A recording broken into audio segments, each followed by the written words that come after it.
Hey, Clint, my name is David Flood. I know you don't know me, but your mom and I connected through Instagram. I think your mom saw video, one of my videos. I am, just so you know who I am, not just some random strange guy sending you a video. Your mom asked me to, or I offered. I forget which, what, I think I offered and she said yes. I'm a youth speaker. I speak in middle schools and high schools and colleges all over the country, spoken in about 400 or 500 schools to a lot of kids. And I have a son with autism whose name is Justin. Justin is 21 years old. He was 21 in October, and he is the most. I married with a daughter too named Sarah, but Justin's the most special, I think, most important part of our family. I love him dearly, and I go out and talk about him a lot, and and how we take care of others.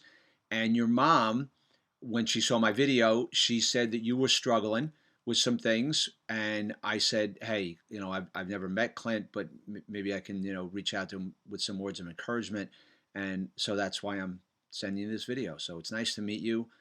I hope you're well. I hope each day that you feel a little bit better each day.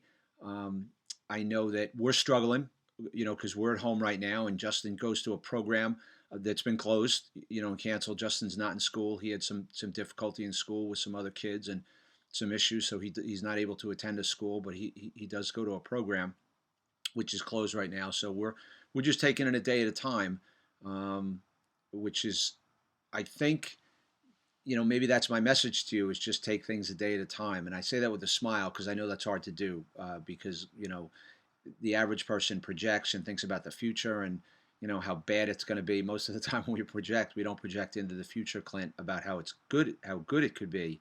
It's about how bad it's going to be. So, it's just our natural human minds to go to that negative place. So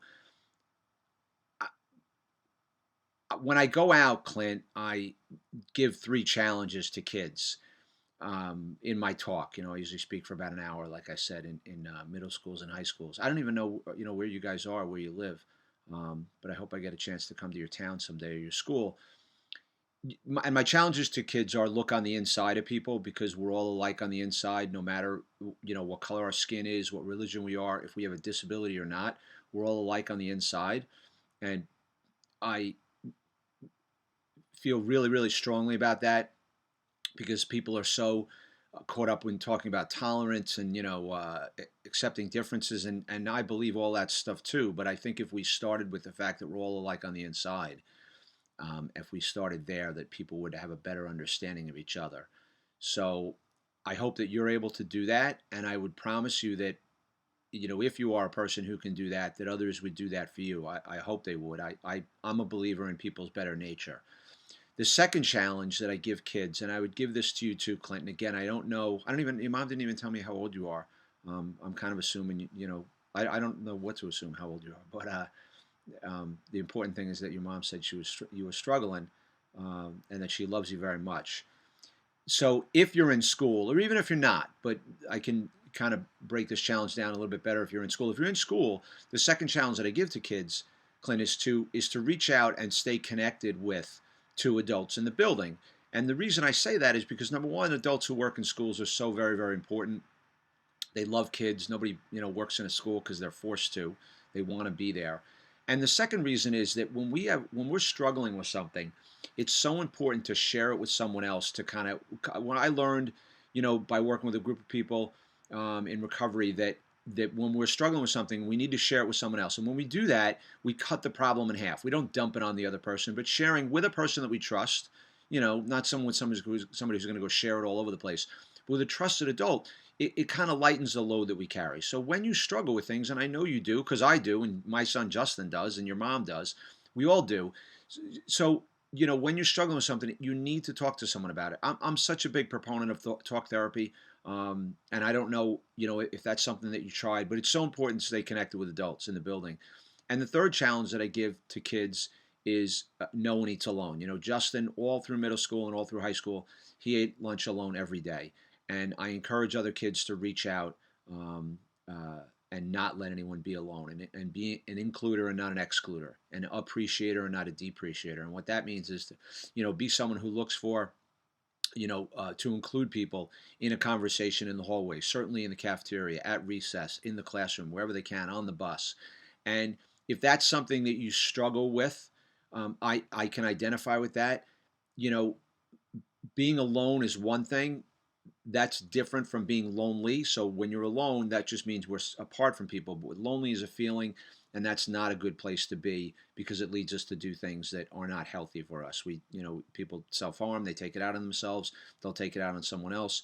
So, going back to my first two challenges of connecting with adults and looking on the inside and realizing that everybody is struggling just like you. Now, that I don't say that to you, Clint, to make you feel better, but in one way I hope it does, that there are other people struggling with things. And I promise you this I can guarantee you, because I know you're in a bad place right now. I hope you're coming out of it. I promise you this: from your greatest struggle, Clint, will come your greatest victory. Because there's a kid who, and I know this might be hard for you to hear right now, but I'm going to be very blunt. There's a kid who's struggling more than you, that you may be able to help. Now, that might not be in a day, a week, a month, 6 months, or a year, but down the road, when I hope, and I know that you can move through this situation with your mom and get through this, that you will be able to help someone else. And that's where the magic starts to happen, Clint, is when you get out of yourself and get out of, whatever you're going through, and put your energy into helping others. All of that reverberates and comes back to you, and it builds your self-esteem. So that's my real message to you, is to encourage you. And you might not be able to be well enough in your mind or your body or whatever you're going through right now. You might not be well enough to do that right now.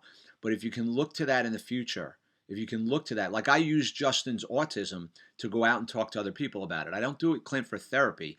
I do it to bring an awareness to it, to how we treat others, not just kids with autism or adults or anyone with autism or a disability or special needs, but I do it to bring awareness to how we treat everyone around us.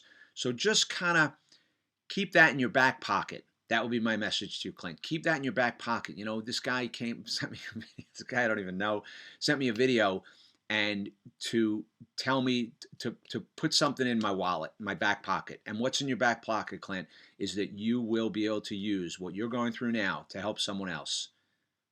I hope that helps you get through what you're going through right now. I'm praying for you and your mom. I promise that I am. I'm praying for you and your mom.